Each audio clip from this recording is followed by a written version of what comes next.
ne, saboda haka kowa yayi abin da ya gane. Kaji addinin musulunci na gama kullun shi haka yake. Zaka ji ana cewa ku yi abin da kuka gane, mu ma mu yi abin da muka gane. Bai hana duk abin da ya zama dalilin ka ne in ka zo wajen da'awa ka faɗa. Yanzu kamar misali, ba yanzu mun faɗi illa hadisi ba, to ba za mu je ko mu ce kawai wanda ya ƙara karanta ba, mu je da makamai mu ce a'a iyaka mu faɗa ne. Kai ma ba kana da kujera ba, zanna ka tabbatar da wannan magana. Kenan inda dalili ya fi shi kenan kowa ya yi kira akan abin da ya gane. Shine wa kullil ladina ga yama waɗanda la yu'minuna waɗanda ba su yin imani, i'malu ala makanatikum, ku yi aiki kan abin da kuka gane, inna amilun, mu ma kuma za mu aiki, amma kuma waɗi wannan dole ne. Amma ka tashi ka tilastawa mutane wannan kuma bai yiwa. Ina fata an gane. Shi yasa kaga duk wata kazamta da muka gani cikin hadisi ba za mu zo mu tsare kamar ce kaka ƙara karantawa ba, amma sai mun karanta ma. Saboda in ka zo za ka yi aiki da abin kasancewa Allah bai faɗa ba. Ina fata an gane. Kamar yanzu jihar shaidan ba ana cana ta jihar shaidan ba, yanzu ga a cana ta kuma za a je shi. To kaga jihar shaidan ba mu ce ma wai za mu je mu hana ka ba in za ka yi, amma abin da muke so kasancewa Allah bai sa ka ba.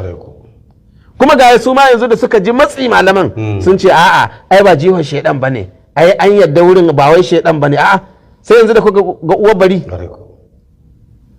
Saboda haka to ku faɗi gaskiya mana ku ce to amma wannan abu sunan shi jihar siminti, wanda ya ga zai yi yayi, amma Allah bai ce a yi ba, shi kenan ka ce wannan abu jihar siminti ne.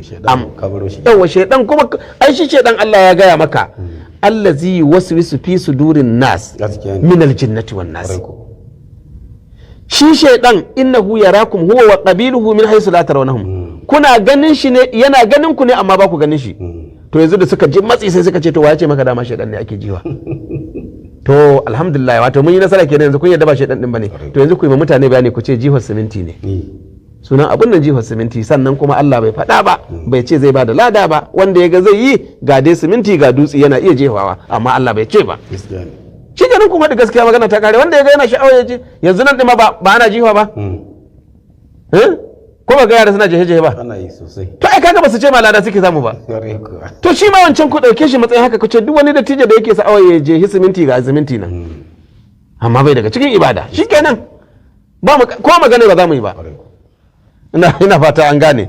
Saboda haka Allah yana gaya maku wazarul lazina yulhiduna fi asma'i, kaga ilhadi ake cewa ko to aikin hajji sai da Allah ya ce wa may yurid fihi bi ilhadin bi zulmin nuziqihu min azabin alim. Haramun ne a ƙara wani abu da Allah bai ce ba. Saboda haka aikin hajji duka Allah ya lissafa ya faɗa a cikin alkur'ani ɗaya bayan ɗaya, amma ciki ba wannan jihar siminti. Wannan shine magana gaskiya. Kenan cewa kowa ya je ya aikin shi ba zai hana duk abun da kaga kuma ba daidai bane ka karanta mutane, amma baka da ikon tilasta musu. Yace inna amiluna, mu ma za mu je mu yi aikin da muka ga mun fahimta.